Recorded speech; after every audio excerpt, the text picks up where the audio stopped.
পরিষ্কার আমাকে রাষ্ট্রকে দিতে হবে, আমি অসুস্থ আমাকে চিকিৎসা রাষ্ট্রকে দিতে হবে, আর দাদু আমাকে খাবার রাষ্ট্রকে দিতে হবে, আমার মাথার উপরে ছাদ নাই ছাদের অবস্থা রাষ্ট্রকে করতে হবে। এটা যেমন বলা আছে 51 ধারাতে সংবিধানে বলা আছে ফান্ডামেন্টাল ডিউটিসের কথা। আমারও কিছু কর্তব্য আছে, তাহলে আমি জাতীয়তাবাদী নাগরিক হব।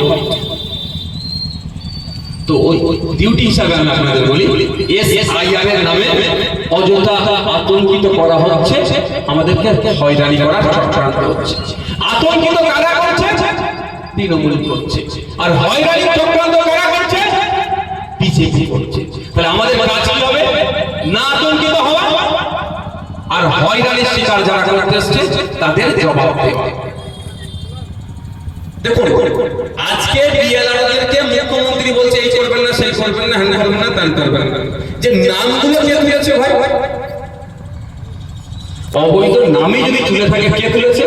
এই বিএলআরই তো বুথ লেভেল অফিসার। তো এরাই এতদিন ধরে অবৈধ নাম ঢুকিয়েছে।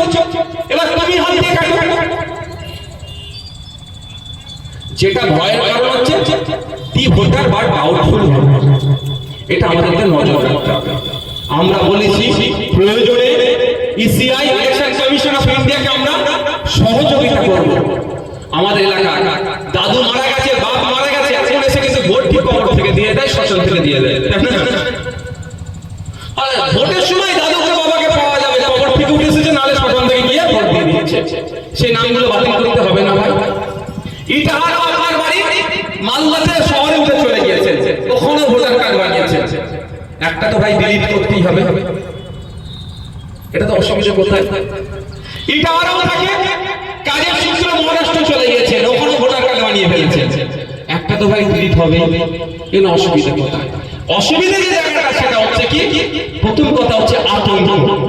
আমাকে আতঙ্কিত করা হচ্ছে, ঠিক যেভাবে সিএ এনআরসি আতঙ্কিত করেছিল না, সব নাকি তাড়িয়ে দেবে, কজনকে তাড়িয়েছি ইটাহারের ভাই একটু বলবেন?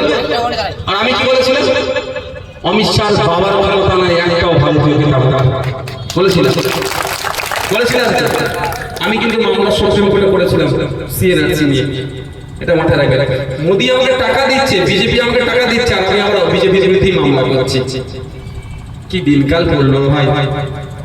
বলছি না আমাকে টাকা দিচ্ছে, আর ওদের প্রত্যেকটার বিরুদ্ধে আমি যে মামলা করছি, এই আপনাকে ওয়াকাফের বিরুদ্ধে মামলা করেছি, সিএনআরসির বিরুদ্ধে মামলা করেছিলাম, কিন্তু ওরা আমাকে টাকা দিচ্ছে, ওদের টাকাই ওদের বিরুদ্ধে মামলা করছি। বেশ ভালোই চলছে, বলো খেলা। যেটা সমস্যা, সংখ্যালঘু ভাইদেরকে সব থেকে বেশি ভয় দেখাচ্ছে, সংখ্যালঘু ভাইদেরকে আমি বলবো আতঙ্কিত হবে না।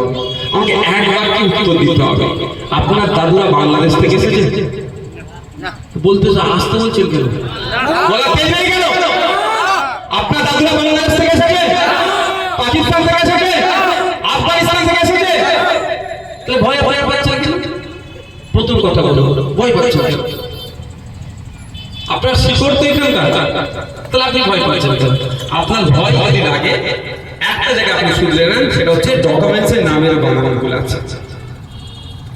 মোহাম্মদ আব্দুল করিম মোল্লা নাম আছে ভোটার কার্ডে, আধার কার্ডে আব্দুল করিম মোহাম্মদ মোল্লা, স্কুল সার্টিফিকেটে মোল্লা মোহাম্মদ আব্দুল করিম, এই হয়।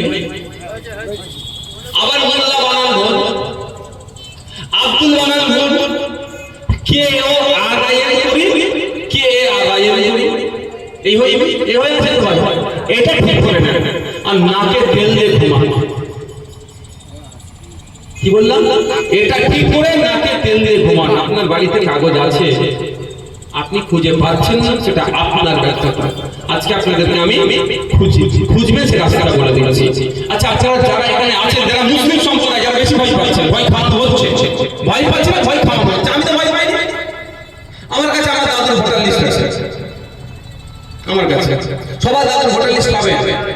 ওই দেখো, যারা একটু আপনাদের এখানে দেবে, যারা ছেলে খুলে দেবে, এ আছে না, কি বলে রেখে সাইবার কাফে আছে, বা একটু ছেলে আপডেটেড ছেলে আছে, তাদেরকে বলবে সব বার করে দেবে। ভাই আমি বলবো, অনুরোধ করবো, যারা জানেন পাশের লোককে সহযোগিতা করবেন, আতঙ্কিত হবেন না। এটা মাথায় রাখবেন যে আপনার দাদু ভারতের দেশকে স্বাধীন করার লড়াইয়ে যুক্ত ছিল, এটা মাথায় রাখবেন, আতঙ্কিত হওয়ার কথা। আমাকে যখন একটা খুনের মামলাতে ডেকেছিল সিআইডি, জানেন না তো? আমি হাজির হয়ে গেছিলাম তো। আর একটা মামলাতে ডেকেছিল, হাতে কম্বল নিয়ে হাজির হয়ে গেছিলাম। ধরে ধরে ঠান্ডার সময় ধরেছিল, জেলে থাকতে হবে, কিন্তু মনে তো কনফিডেন্স আছে, আমি ফোন করিনি, ইশারায় কিন্তু আমাকে ফোন করতে বলিনি, আমার কতদিন আটকে রাখে, আমার কনফিডেন্স আছে। তো আপনার দাদু, তোর দাদু, তার দাদুর কবরে শুয়ে আছে, আপনার কনফিডেন্স কেমন আছে? ভয় কার? আচ্ছা বলুন, এখানে যারা উপস্থিত আছে আপনারা কার জায়গাতে আছেন? নিজস্ব জায়গা অবশ্যই, নালে থাকতে দেবে, তৃণমূল মেরে তুলে দিত, দিয়ে দখল করলি।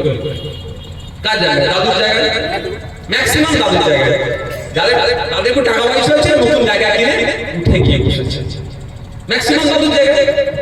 তো দাদু কাকা, ছোট কাকা চালের খনিটা ভাইপোর উঠুন দিয়ে যাচ্ছে, মামলা হয়ে গেছে, এটা হাতে কোটকুটা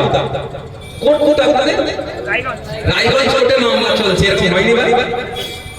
ছোট কাকা বা ছোট চাচা ছাঁচটা একটু আমার ছাঁচের উপরে উঠে গেছে, মামলা হয়নি। আমি বোঝানোর জন্য বলছি, মামলা হয়ে গেল কি দেখে? মামলাটা গ্রান্টেড হলো করছে, মামলাটা গ্রহণ করলে কিসের ভিত্তিতে? কাগজ দেখে তো, সে কাগজটা কি আপনার দাদু দলিল তো ওইটাই তো আপনার কাছে হাতিয়ার। আপনি ভয় পাচ্ছেন? ভয় না আপনাকে খাওয়াতে পারলে তাহলে বিজেপি তৃণমূলের বাইনারি হবে কি করে?